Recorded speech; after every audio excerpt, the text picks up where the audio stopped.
أما بعد فها أنا أمامكم اسمي حواء بنت طلحة بن إبراهيم سأقرأ لكم ما تيسر من القرآن الكريم في سورة رعد إن شاء الله.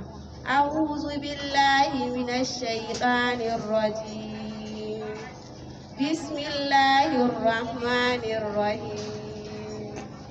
ألف لام ميم را تلك آيات الكتاب والذي أنزل إليك من ربك لحق ولكن أكثر الناس لا يؤمنون.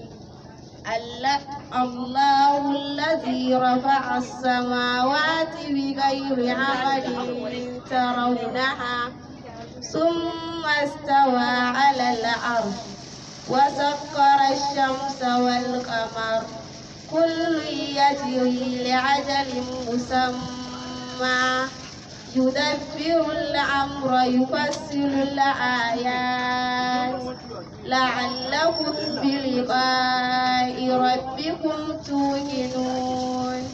وهو الذي مد الأرض وجعل فيها رواسي وأنهارا ومن كل الثمرات جعل فيها زوجين اثنين يغشي الليل النهار إن في ذلك لآيات لقوم يتفكرون. وفي الأرض قطع متجاورات وجنات من أعناب وزرع ونخيل سنوان وغير سنوان يسقى بماء واحد ونفضل بعدها على بعد في الأكل إن في ذلك لآيات لقوم يعقلون.